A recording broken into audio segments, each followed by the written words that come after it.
اللہ ایک ایسا خدا جس نے جب کچھ بھی نہیں تھا اس میں سے ہر ایک چیز کی خلقت کی، بنایا اس کو، اور اس پوری کائنات کو وجود میں لے کے آیا، فرشتوں کو، شیاطین کو، سورج کو، چاند کو، دنیا کو اور اس کے رہنے والوں کو، آدم علیہ السلام کو اور جنوں کو، اور اس کے بعد اس دنیا کے بیچ اور غیب کی دنیا کے بیچ ایک دیوار کھڑی کر دی، اور اپنے فرشتوں کو، جنوں کو اور جس نظام سے پوری کائنات چل رہی ہے اس سب کو چھپا دیا تاکہ ہمیں آزما سکے کہ ہم اس پہ ایمان لے کے آئیں گے یا نہیں۔ مگر اللہ نے آسانی بھی کی اپنے پیغمبروں کو بھیج کے، جو کہ ہمیں یاد دلاتے رہتے تھے آخرت کے دن کی، کہ جس دن ہر ایک چیز تباہ ہونی ہے، ایک ایسا دن جب ستارے اپنی روشنی کھو دیں گے، حکمرانوں کے تختوں میں کوئی طاقت نہیں بچے گی، مال کی کوئی بھی قیمت نہیں ہوگی، جو بدذات ہوں گے وہ پچھتاوے اور شرم میں روئیں گے، جبکہ ایمان والے سکون میں رہیں گے۔ مگر یہ سکون پانا اتنا بھی آسان نہیں ہے، کیونکہ دنیا کی نظر میں جو کامیابی ہے وہ ہے پیسہ، طاقت، عورتیں، زمین، گھوڑے اور شہرت۔ مگر کیا حقیقت میں یہ کامیابی ہے؟ اپنے آپ سے پوچھ کے دیکھو کہ جب آپ اپنی آخری سانس لوگے کیا یہ سبھی چیزیں اہمیت رکھیں گی؟ صرف یہی ایک سوال کافی ہے آپ کو جگانے کے لیے۔ اور اگر یہ اصل میں کامیابی نہیں ہے تو کیا ہے؟ اس کا جواب صرف وہی دے سکتا ہے جس نے آپ کو اور مجھے پیدا کیا ہے، اور وہ کہتا ہے کہ اصلی کامیابی اس دنیا کی شہرت میں یا پھر مال میں نہیں ہے، بلکہ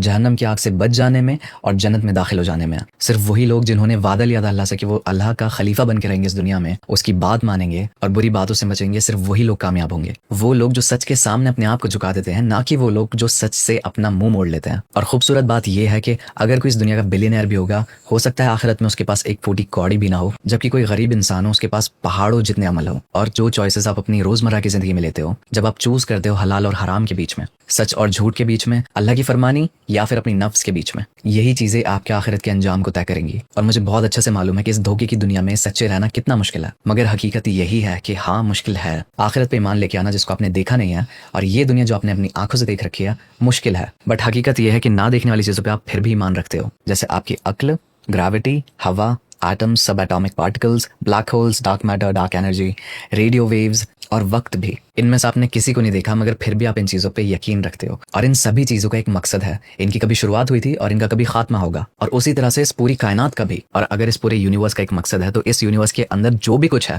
اس کا بھی ایک مقصد ہے، جس میں آپ بھی آتے ہو، اور آپ کا مقصد ہے اللہ سبحانہ تعالیٰ کی عبادت کرنا، اور یہ کتاب جو اس نے اپنے آخر رسول محمد صلی اللہ علیہ وسلم پہ نازل کی تھی، اس کی پیروی کرنا، اس کو فالو کرنا۔ اور اس کتاب میں ہر ایک چیز ہے جو آپ کی زندگی سے ریلیٹڈ ہے۔ یہ کتاب آپ کو سچائی کی طرف لے کے جائے گی اور جھوٹ سے بچائے گی۔